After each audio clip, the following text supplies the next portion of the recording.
this thing is just gonna go into the Atlantic Ocean and hopefully I'll never see it again. I am going to light this car on fire and push it into the ocean.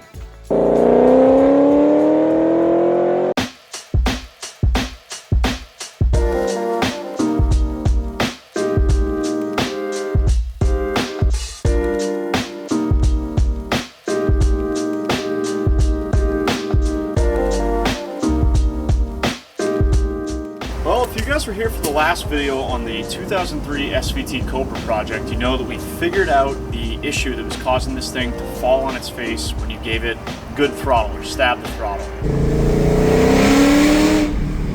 No way. Is that all it was? Also started getting it remote tuned or starting to dial in the tune. The thing runs awesome at wide open throttle and it pulls hard. But unfortunately, the data logs are showing that this thing is out of fuel at around 4,600 RPM. The fuel pumps are at 100% duty cycle, which is not terribly surprising because the fuel system in these things from the factory, not that great. So we're gonna be putting in the Kenny Bell booster pump that I took out like 2 videos ago. Love doing things twice. Fortunately, it should be a pretty easy install. You basically just wire it in series, I think, parallel. I don't know. Yeah, you basically wire it between the fuel pump driver module and the fuel pumps, and it's supposed to boost the voltage somehow with whatever's going on in here. Gonna be mounting it right over here in the trunk. So let's get in here and I'll show you guys what the plan is. Oh, I gotta clean up in here. Every time I put this back together, I'm like, this is definitely the last time it's going back together. Congratulations. Played myself. So there it is, the fuel pump driver module. This is where this thing was mounted the last time. I believe it was like that or something like that. So we'll probably do something similar. Only difference is I believe the first time this thing was wired on the fuel pump side. I think that the tuner suggested or asked that I mount this on between the fuel pump driver and the PCM or something like that. Anyways, he wants the green and yellow wire, which I think I can see right there already. So let's get right to work. In this one, I got, looks like rain coming, and all the garage bays are full, including the Mercedes right now, which is still broken. So I'm gonna try and do this right out here outside. I got plenty of room. So yeah, let's grab some tools, get to work.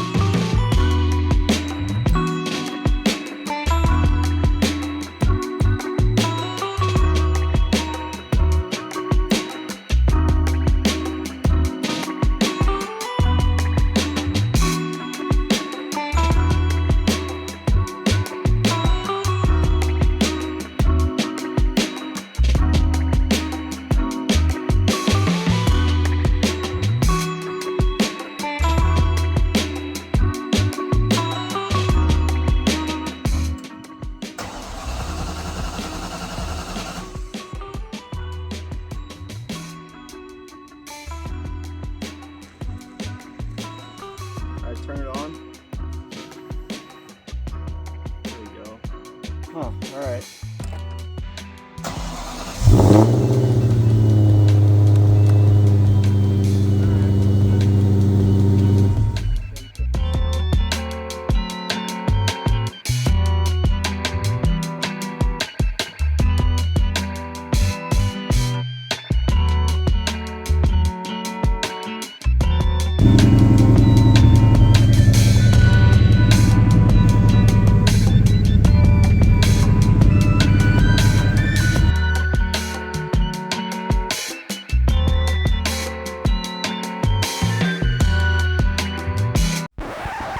Well, got the boost pump wired in.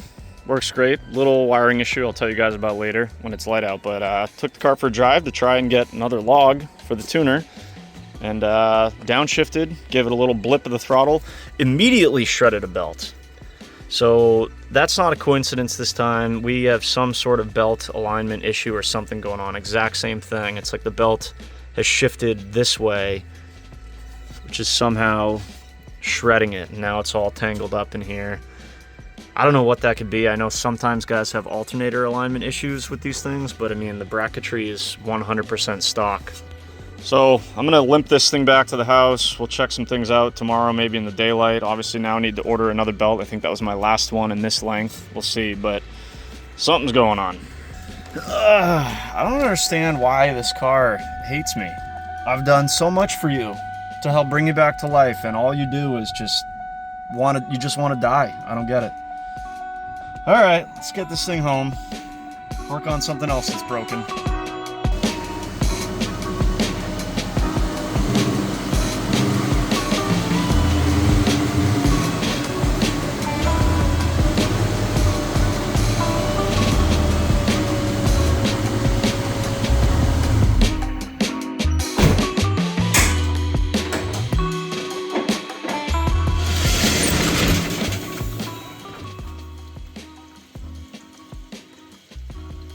Well, it looks like we aren't doing any remote tuning today anyways, which is fine because we got a belt issue. So yesterday I got the Kenny Bell booster pump all wired up and into the trunk. Went pretty smooth. I actually opted to use double-sided tape and mount it on the inside of the quarter panel itself because the way it was mounted before was really flimsy with like some self-tappers and plenty of room for movement. Got it wired up like in a preliminary state. Went to go check it. Didn't hear the fuel pump prime, cranked it as you guys heard and the car didn't start, so I kind of had to go back to the drawing board. Got out my test light, realized that I had it wired backwards. Kenny Bell wants you to wire in the positive or fuse side coming from like the fuel pump relay, and I had it backwards. So flipped that around, got it working, we got fuel pressure, got the wiring all loomed and nice and clean, just the way I like it. Got everything mounted, everything looking good, and got the trunk put back together for hopefully the last time. We'll see though. And unfortunately went out to test without you guys because I'm selfish and it was dark out and just wanted to see what fuel pump duty cycle was going to do. And I literally just downshifted from fourth to third and heard the same noise that I heard last week with sounded like the engine was knocking, but this time I knew it was the belt again. I had some suspicions last week that this was not just a coincidence and we shredded another belt. So yeah, had to try and pull all this apart last night so I could make it home, which I did, obviously, no big deal. Started poking around last night, and it looks like the belt is walking forward on the supercharger pulley. And I was thinking, okay, maybe I need to go buy one of those laser alignment tools that you can get for belt alignment issues, but I don't even think we need one. Hopefully you guys can see that. Let me see if I can zoom in. But you can see just right from here, maybe this is a better angle. You see, oh yeah, that's way better. See how the belt is angling down towards the front of the car? If I had to guess, it's the alternator that is not aligned correctly and is pulling the belt forward, so it's shredding probably on the supercharger pulley. That's the most likely option. The second one is sometimes these tensioners are known to flex, which can cause the belt to walk forward. But I'm gonna get this belt off, see if I can see what's going on with the alternator and make sure it's tight. First of all, make sure it's lined as well as possible. Got some, these are the rest of the belts, the rest of the 8-rib belts that I have, anyways, of varying lengths. I don't, like I mentioned in the last video, I don't think either of these Gates Green are the right size, but we'll check. But these, over the Cobras I've owned over the years, I think both of these, or at least one of these, might be the stock Cobra length, which is exactly what's on there, which is the correct size for this setup. So we'll see, but either way, this belt is now junk too. Also, forgot to put these on last time the motor was out. These are little air ducts that kind of direct air to the heat exchanger and radiator. So while the car's up in the air, I think we'll put those on too. So let's see if we can sort out this belt fiasco and while it's raining out, and maybe tomorrow, hopefully get back out on the road, do some more remote tuning, and really give this thing the beans. Can't wait. All right, let's get to work.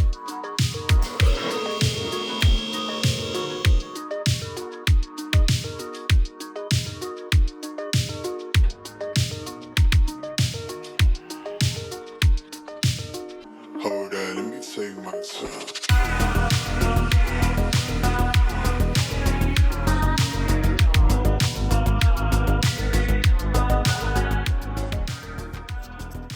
That's not right.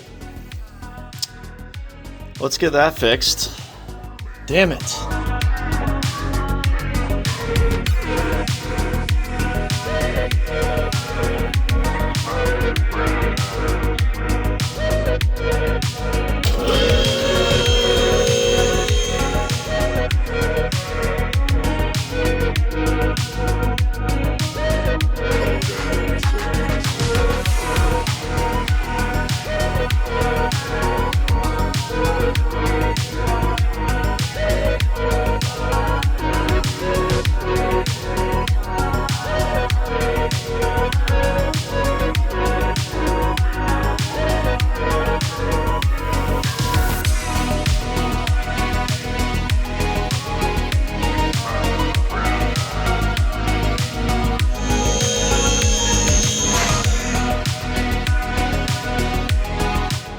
Oh, should probably focus on what I'm doing and not getting B-roll footage.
All right, well, I think we got this thing sorted.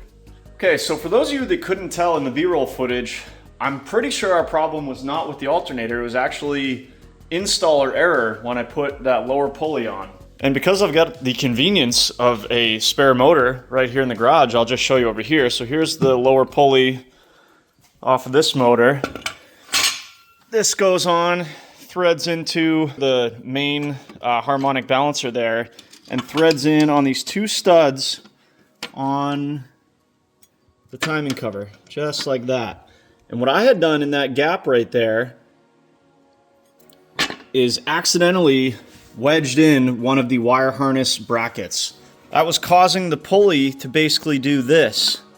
It was cockeyed. That's obviously an exaggeration, but I think that is what was driving our belts to go off that way. So of course that came with the fun of getting out the hammers and the heat and, you know, all that good stuff to get the balancer pulley off. Although I did find a new way to do this thanks to a quick Google search. Is you see those three basically spokes on that pulley. If you get one in the approximately the 3 o'clock position, come up here with like a jack handle or something like that and just give it a couple good whacks on the end of that spoke.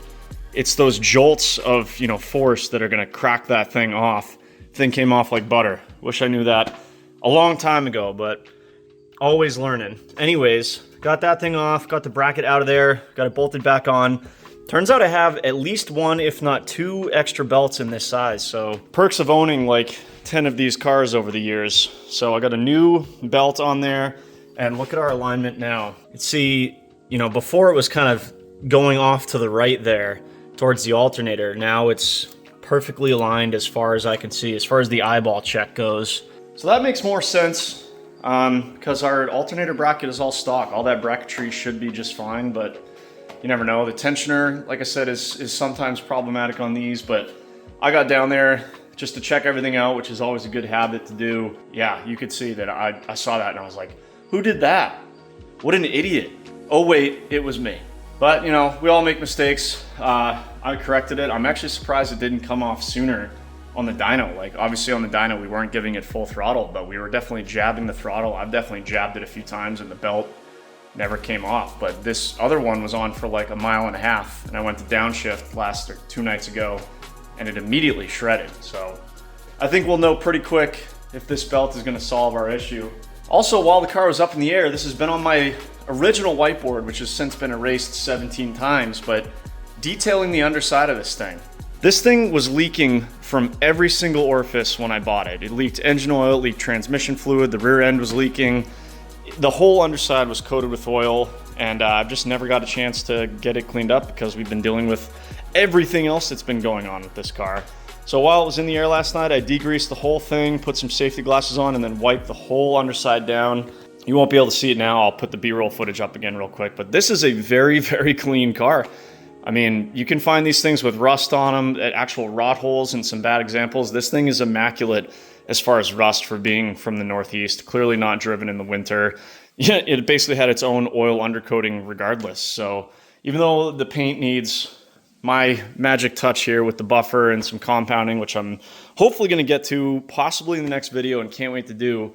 I know it looks not great right now, but the underside is real nice. So check that off the list. Now let's hop in this thing, fire up the laptop. A, make sure our pulley alignment is now good. And B, see if we can get an updated log, send it to the tuner, and keep this tuning process going.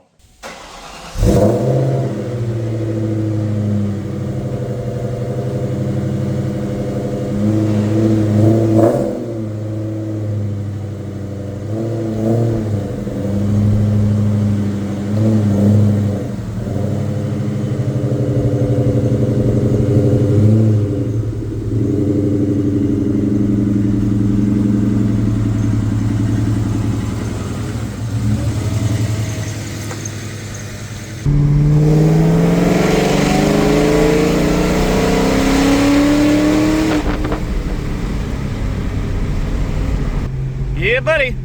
Well, it doesn't sound like we shredded a belt yet. Let's look at the data log real quick. Man, it is a beautiful fall day. Shoo!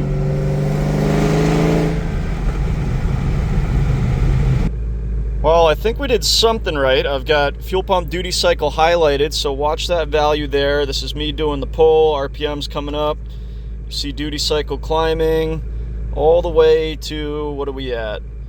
4,600 RPM. The highest duty cycle we see is 0.79. Right there. And then I let off the throttle here, you see it dips down. So the proof is in the pudding, as they say. Does anyone say that? The booster pump worked. We dropped injector duty cycle from maxed out at 1.0 to 0.79, and that's exactly what we're looking for. So awesome news there. Let's get back to the house, send this to the tuner, and see if he gets back to us, and then we can hopefully keep revising this. I mean, I'll have to review the footage that I just took, but I didn't see, the air fuel was like sock rolled at 11.5, which is pretty much exactly what you want. So we might not even make any revisions. I don't know, but I'm gonna send this to him and we'll go from there.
This thing's a ripper!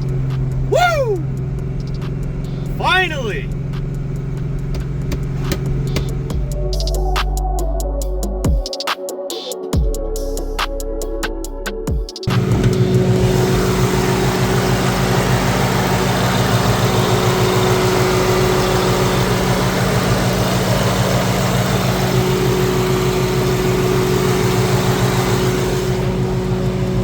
Multiple wide open pulls to 6,000 RPMs today. This thing still sounds amazing. Oh, can't believe we are finally here. We finally did it. What a perfect fall day for it too. Solid Friday, real solid Friday.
I am going to light this car on fire and push it into the ocean.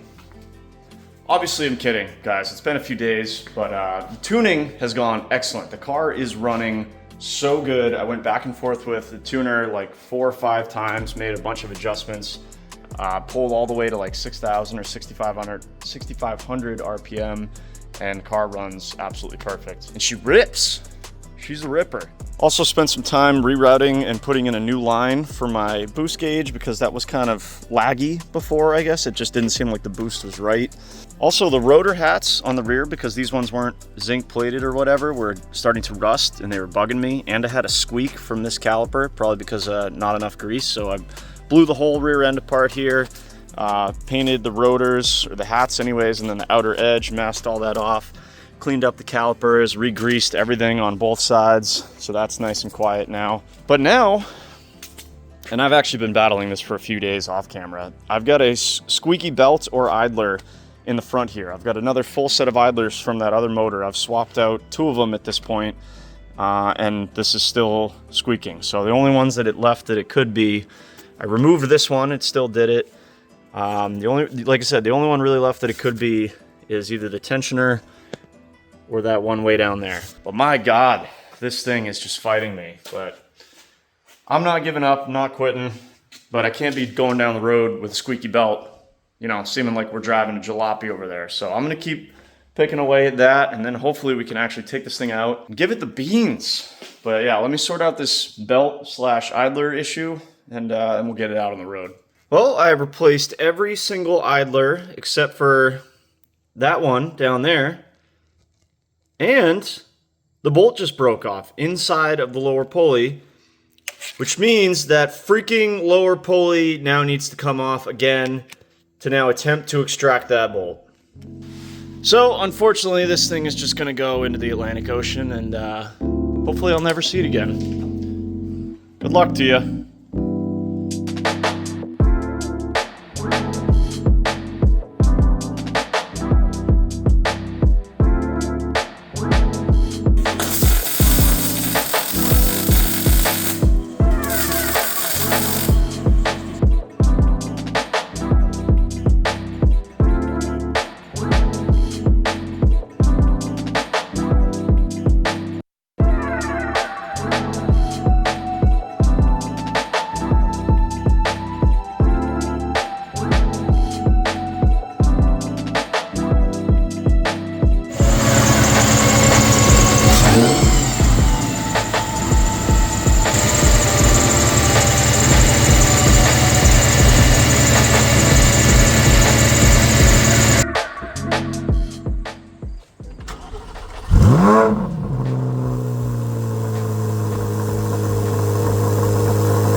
Belt all along.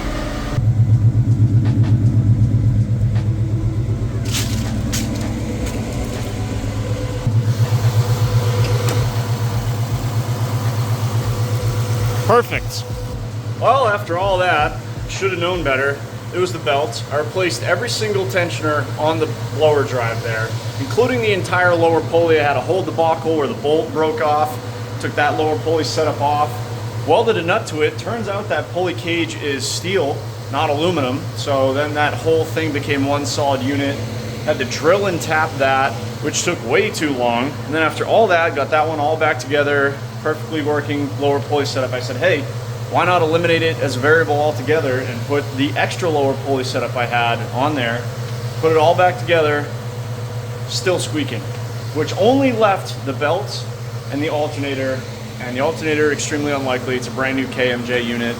Belt, I assumed was new, but I forgot it was from my, inventory here off unknown age cars and unknown quality, basically. So I ordered up a belt from O'Reilly's last night.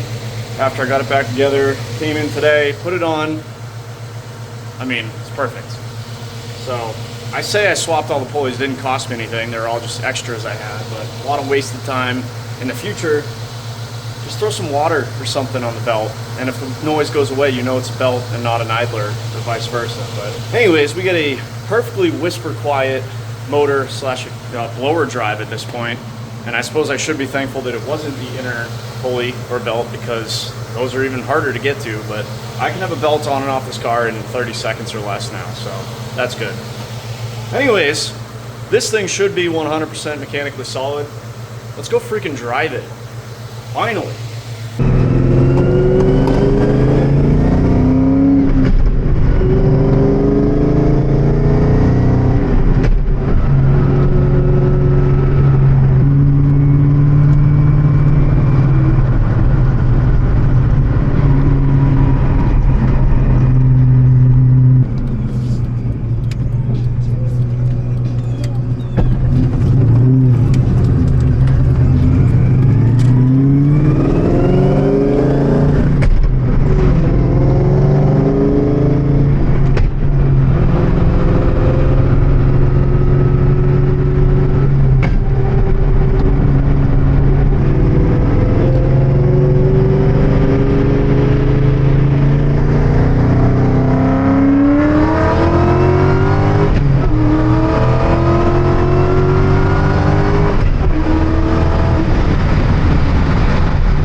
TRX. Oh, I go to the gym with that guy.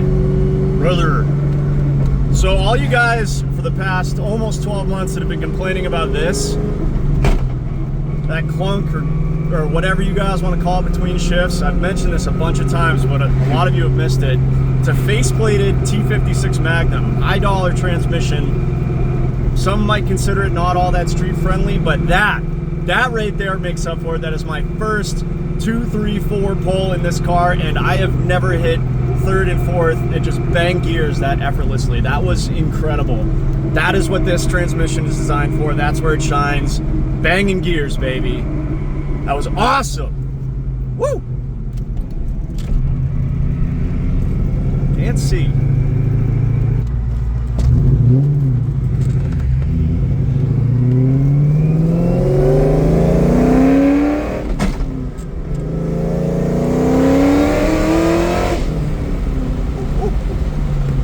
Damn! Never gets old. 20-year-old platforms still love that noise. The camera won't even stay up. Too much horse torques.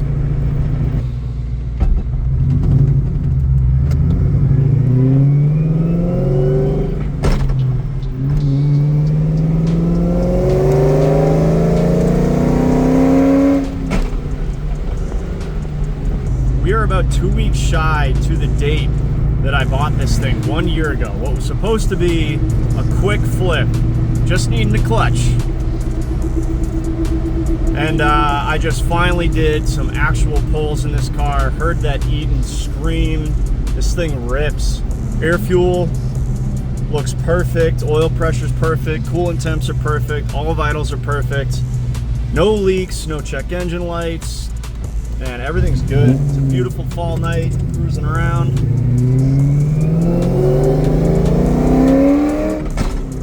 Face-plated trannies just banging.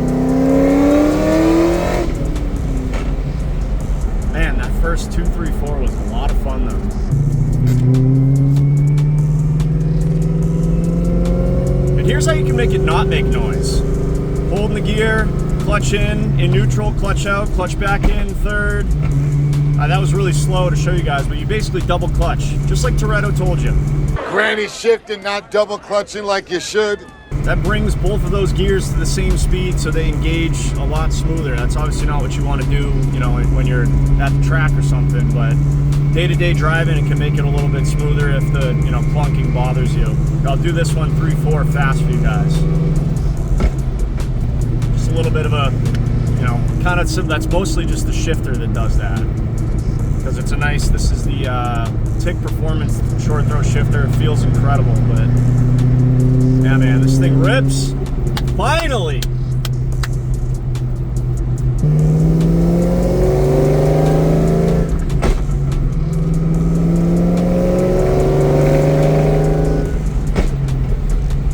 Let's get a little exhaust clip for you guys.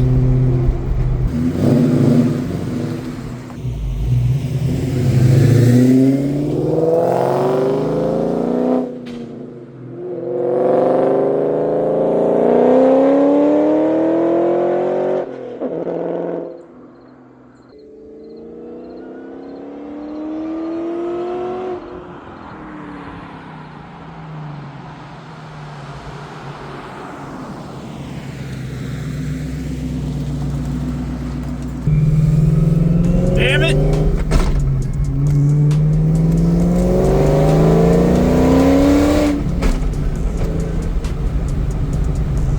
And I'll tell you what, boys, every car is a little bit different, and shifting as fast as you can really tests, you know, how well you know the car and you know the shifter.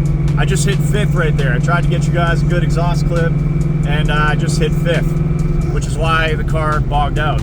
2 gears too high, but that's how tight this TIC Performance shifter is. I hit it the 2, 3, 4 just fine, you know, 15 minutes ago, but this time, wow, it just got real dark in the trees. But this time I hit 5th. But you guys get the idea. I wanted you to hear the exhaust wide open. We really haven't got to do that, a little bit on the dyno, but not too shabby for a $200 set of eBay mufflers, basically, with a custom X pipe that I made and those long tube headers. This thing is totally quiet, totally bearable, cruising around. It doesn't really even get loud until you really get into it, but once it does, man, it sounds vicious. A little bit of just the right amount of blower wine just sprinkled into the mix there. Love that. Man, this thing is running perfect. Finally. Woo!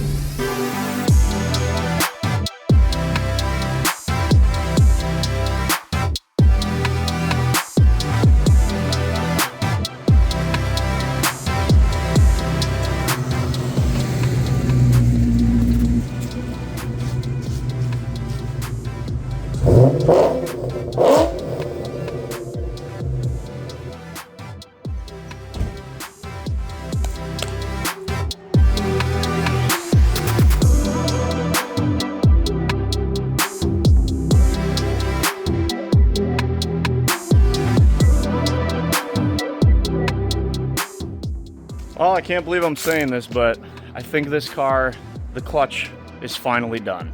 It took a year, but I did the clutch. In all seriousness, guys, I'm just so happy right now. This, after all the many hours, late nights, blood, beers, cursing, money spent, this thing is finally running perfect. This is your perfect bolt-on 2003 Cobra that some guy would have had rolling around in 2005, 2006. That was the baddest thing on the streets. Hellcats weren't around yet. This was the fastest thing out there, and even though, you know, it's still not, it's not the fastest thing anymore. You know, basically 500 horsepower to the tire with a 6-speed manual. There's not a lot that's, you know, everyday stuff that's as fast as this, and certainly not as cool. And, you know, brakes necks everywhere, and everyone knows what the Terminator is. And guys like me who, you know, drooled over these things in high school and finally have a little bit of money to afford them, there's just nothing better. I got cars that make 3 times as much power, and this thing is still just as fun. All the hard work, I think, at this point is paid off, and mechanically this thing's solid. I put, I think, over 1,000 miles on the car total, like 500 or 600 miles on that old motor, or motor number 2, if you will, and I think 200 or 300 on this new motor number 3. And I would drive this thing anywhere. I've been driving it on the highway, I've driven it to work, driven it to the gym, driven it all the way around town, I've beaten on it.